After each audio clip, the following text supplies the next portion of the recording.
CPIM നേതാവ് P Jayarajan നമുക്കൊപ്പം ചേരുകയാണ്. ശ്രീ പി ജയരാജൻ, എങ്ങനെയാണ് RSSകാർ DYFIക്കാരെ കമ്മ്യൂണിസ്റ്റുകാരെ കൊലപ്പെടുത്തുന്നത് എന്നുള്ളതിൻ്റെ ഏറ്റവും ഒടുവിലത്തെ ഉദാഹരണവും അതിൻ്റെ വിധിയുമാണ് നമ്മൾ കണ്ടത്.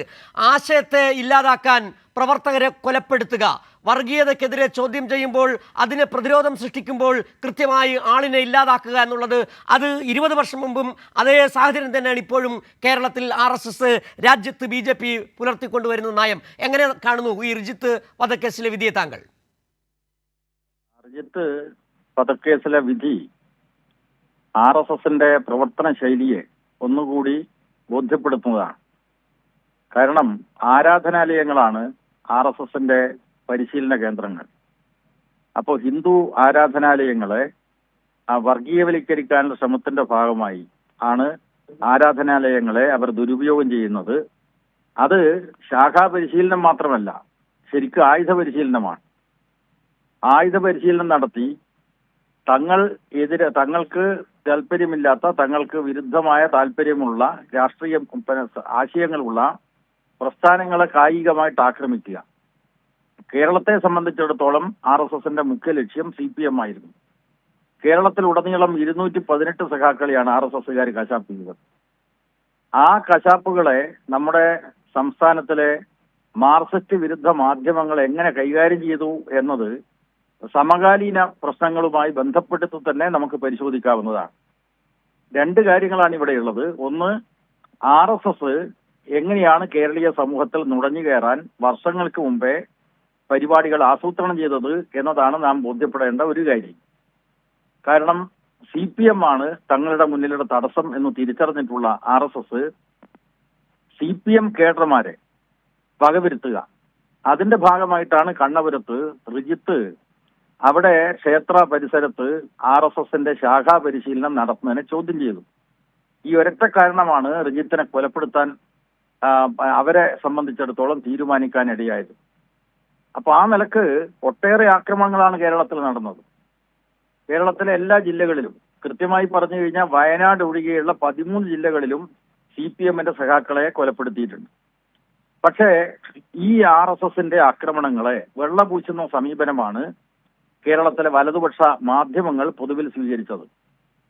ഇന്ന് മാതൃഭൂമി പത്രം എഴുതിയിട്ടുള്ള മുഖപ്രസംഗം നമ്മളെല്ലാം ശ്രദ്ധിക്കേണ്ടതാണ്. ആ മുഖപ്രസംഗത്തിൽ CPMനെ കുറ്റപ്പെടുത്തുക. കേരളത്തിലിപ്പോ അക്രമ രാഷ്ട്രീയത്തിന്റെ ഭാഗമായിട്ട് പലർക്കും ജീവാപായം സംഭവിച്ചിട്ടുണ്ട്. തീർച്ചയായിട്ടും രാഷ്ട്രീയ കൊലപാതകങ്ങൾ അവസാനിപ്പിക്കണം, നമ്മുടെ നാട്ടിൽ സമാധാനം വേണം, അക്കാര്യത്തിൽ സംശയമില്ല. പക്ഷേ ഈ മനോരമ, മാതൃഭൂമിയായിട്ടുള്ള പത്രങ്ങൾ എങ്ങനെയാണ് രാഷ്ട്രീയ സംഘർഷങ്ങളെ കണക്കാക്കുന്നത്? CPMകാരാണെങ്കിൽ അവർ കൊല്ലപ്പെടേണ്ടവരാണ് എന്ന പ്രതീതി ഉണ്ടാക്കുക. ഇന്ന് മാതൃഭൂമി പത്രം പെരിയ കൊലക്കേസിലെ വിധി സംബന്ധിച്ചുള്ള ഒരു മുഖപ്രസംഗം എഴുതുകയുണ്ടായി. ആ മുഖപ്രസംഗം സൂക്ഷ്മമായിട്ട് വായിച്ചപ്പോ കേരളത്തിൽ CPM ആണ് എല്ലാ അക്രമത്തിന്റെയും രാഷ്ട്രീയ കൊലപാതകത്തിന്റെയും ഉത്തരവാദികൾ എന്ന പ്രതീതിയാണ് ഉണ്ടാവുന്നത്. യഥാർത്ഥത്തിൽ സമീപകാലത്താണല്ലോ ധീരജ് എന്ന് പറയുന്ന എഞ്ചിനീയറിംഗ് കോളേജ് വിദ്യാർത്ഥിയെ നിഷ്ഠൂരമായിട്ട് കൊലപ്പെടുത്തിയത്. അത് കൊലപ്പെടുത്തിയത് ആരാണ്? കോൺഗ്രസ്സുകാരാണ്. കോൺഗ്രസ് നടത്തിയിട്ടുള്ള കൊലപാതകത്തെ സംബന്ധിച്ച് ഒറ്റ അക്ഷരവും അതിനകത്ത് കണ്ടില്ല. അതുപോലെ തന്നെ ഇരട്ടക്കൊലയെ സംബന്ധിച്ച് പറഞ്ഞാൽ അത് തെക്കൻ കേരളത്തിൽ തിരുവനന്തപുരത്ത് 2020 തിരുവോണത്തിന്റെ തലേ ദിവസമാണ് കോൺഗ്രസ്സുകാർ ഇരട്ടക്കൊല നടത്തിയത്. ആ കൊലപാതകങ്ങളും രാഷ്ട്രീയ കൊലപാതകത്തിന്റെ പട്ടികയിൽ വരും.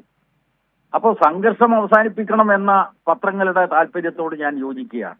കൊലപാതകങ്ങൾ അവസാനിപ്പിക്കണം. പക്ഷേ ആ കൊലപാതകങ്ങളെ CPM ഇരകളായിട്ടുള്ള കൊലപാതകങ്ങളെ പ്രത്യേകമായിട്ട് കാണുക. ഇതാണ് പൊതുവിൽ മാധ്യമങ്ങൾ സ്വീകരിക്കുന്ന സമീപനം. അതുകൊണ്ട് ഇനിയിപ്പോ നാളത്തെ പത്രങ്ങളും മാധ്യമങ്ങളും ഇന്നത്തെ ദൃശ്യമാധ്യമങ്ങളും ഒക്കെ ശ്രദ്ധിക്കേണ്ടതുണ്ട്. അങ്ങനെ ശ്രദ്ധിക്കുമ്പോഴാണ് ഈ റീജിത്ത് കൊലക്കേസിനെ അതിന്റെ കുറ്റക്കാരെന്ന് കണ്ടെത്തിയിട്ടുള്ള സെഷൻസ് കോടതിയുടെ വിധിയെ എങ്ങനെയാണ് ഈ വലതുപക്ഷ മാധ്യമങ്ങൾ കൈകാര്യം ചെയ്യുന്നത് എന്ന് കൃത്യമായിട്ട് നമുക്ക് തിരിച്ചറിയാനാവുക. അപ്പോ സമൂഹത്തെ സംബന്ധിച്ചിടത്തോളം ഇത്തരം അക്രമ പദ്ധതികൾ RSS ആവിഷ്കരിച്ചിട്ടുണ്ട് എന്നൊരിക്കൽ കൂടി തെളിയിക്കുന്നതാണ് റീജിത്തിന്റെ കേസിലുള്ള വിധി.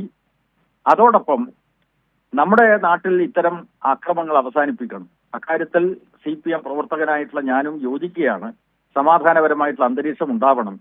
പക്ഷേ ഈ അക്രമമെല്ലാം നടത്തുന്നത് CPM ആണ് എന്നുള്ള കള്ളപ്രചരണത്തിന് ഈ വിധി യഥാർത്ഥത്തിൽ അടിവരയിട്ട് പ്രഖ്യാപിക്കുകയാണ്. RSS ആണ് കേരളത്തിൽ ഏറ്റവും കൂടുതൽ അക്രമം നടത്തിയത് സമീപകാലത്ത്. പണ്ട് കോൺഗ്രസ് ആയിരുന്നു അക്രമം, കൊലപാതകം ഒക്കെ നടത്തിയിരുന്നത്. അപ്പൊ അതിനെയൊക്കെ മറച്ചു വെക്കാനുള്ള മാധ്യമ പ്രചരണങ്ങളെ തീർച്ചയായിട്ടും നമുക്ക് പരിഗണിക്കേണ്ട ഒരു അവസരം കൂടിയായിട്ടാണ് ഞാൻ ഇതിനെ കണക്കാക്കുന്നത്.